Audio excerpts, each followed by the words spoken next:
A spur-of-the-moment trip to a beautiful place? Sounds good in theory, but in reality, you'll find that many national parks, the Grand Canyon included, are sometimes not that conducive to spontaneity. The Grand Canyon is visited by millions of people every year.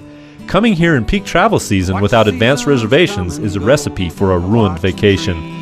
Lodging in the immediate area of the park is typically sold out anywhere from 6 months to a year in advance. The next nearest hotels are going to be anywhere from an hour and a half to 3 hours away. Not something you want to face when you've been driving all day as it is. Activities like mule rides and whitewater rafting, same thing. Imagine the disappointment of looking forward to such a trip only to find out that you can't go because you didn't make reservations. The most important step you can take to get the most out of your Grand Canyon vacation is to plan ahead. And if it all seems a bit overwhelming, we understand. Please give us a call. Our number is right here. If you use a wheelchair or other mobility aid, here are a few important tips for you. Many of the buildings at Grand Canyon National Park were built in the early part of the 20th century, long before the current standards of accessibility were established. Therefore, you'll find that facilities vary a great deal. Walkways in the area can be unpaved or unevenly paved, which means you'll want to have assistance most of the time. At the South Rim, the Rim Trail is the most wheelchair-friendly trail in the park. At the North Rim, the bridle path connecting the lodge to the rim is paved. The National Park Service provides wheelchairs for temporary day use by park visitors. No rental fee is charged. A wheelchair is usually available at Canyon View Center. To obtain a temporary parking permit for designated parking, inquire at the entrance gate, Canyon View Center, or Yavapai Observation Station.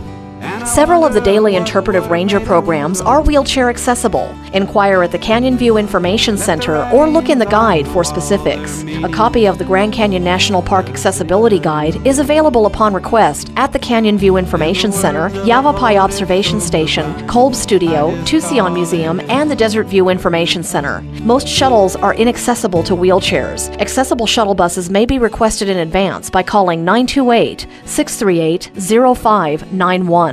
If you are disabled, you qualify for a free Access Pass, which will grant you lifetime access to all federal fee areas such as national parks, monuments, and recreation areas. You may obtain your Access Pass by showing proof of medically determined permanent disability or eligibility for receiving benefits under federal law at any National Park Service installation. Access Passes must be obtained in person. Wow, your Grand Canyon vacation is just around the corner. You're getting excited, and you know what? You should be. But before you head to the airport or hit the road, here are a few last-minute tips to ensure a smooth, fun, and a memorable Grand Canyon vacation. If possible, have your trip itinerary and details in one place and organized in chronological fashion. That way, if you encounter any troubles on your trip, you'll know exactly where to find important information like confirmation numbers, phone numbers, and directions. At the back of our Grand Canyon travel guide, we've provided a section where you can write down pertinent information for every leg of your trip.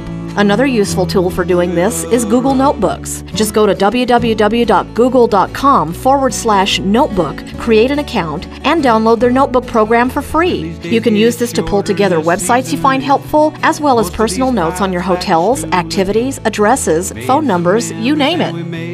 One of the best things you can do to ensure that your trip runs smoothly is to reconfirm all of your arrangements before you head out. A week or two prior to your vacation, call the airlines, rental car company, the various hotels you're staying at, and reconfirm your reservations.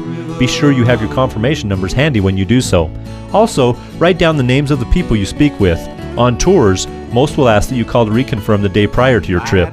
This one step goes a long way towards nipping potential problems in the bud.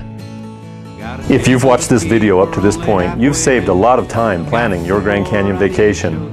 After all is said and done, you'll probably be spending some money. Yeah, money you might lose if you have to cancel your vacation at the last minute, or worse, cut it short midway due to circumstances beyond your control.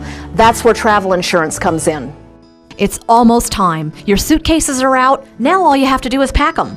Here are a few last suggestions of things to include in your Grand Canyon vacation attire, and the list starts at the top. The Southwest is famous for its sun. Though the Grand Canyon is not like Phoenix in terms of climate, the sun is still very intense up here. Therefore, you'll want to have a hat, preferably one with a wide brim and a chin strap for those sudden gusts of wind. Another area that needs protection is your eyes. Sunglasses are a must. If you can, choose wrap style with larger lenses for better coverage, and a strap so they don't fall off or blow away on the trail or on the river. Perhaps your most important fashion accessory is invisible. Sunscreen. Wear it year-round, at all times, even if it's cloudy outside. Don't forget to reapply it if you get wet or sweat. For clothing, comfort rules. We're not too dressy out here, but you'll want to have at least one long-sleeve shirt and a pair of long pants. If you're out hiking or on the river, a long-sleeve shirt soaked in the water makes a very effective evaporative cooler. Plus, it will protect you from the sun.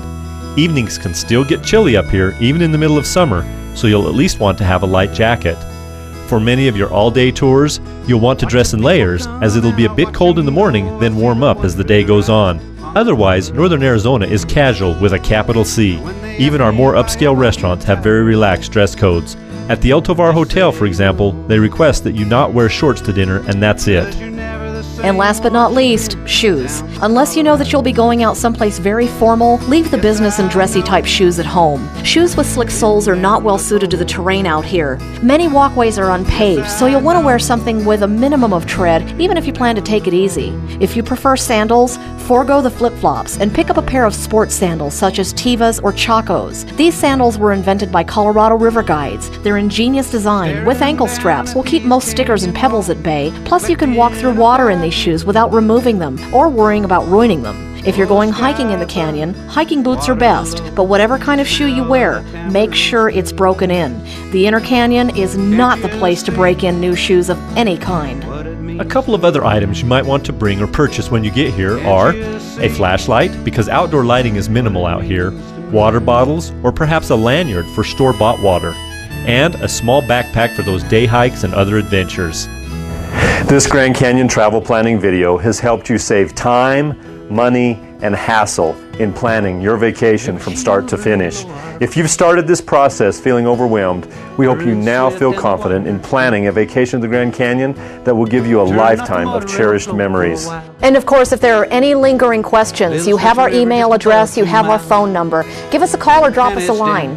We look forward to helping you. And thank you once again from all of us at GrandCanyon.com. Making up a new song. Pontoons are all full of air. If the motor doesn't start now, we don't care. We'll just float along now, arrive a little late. The bus drivers have to sit there and wait.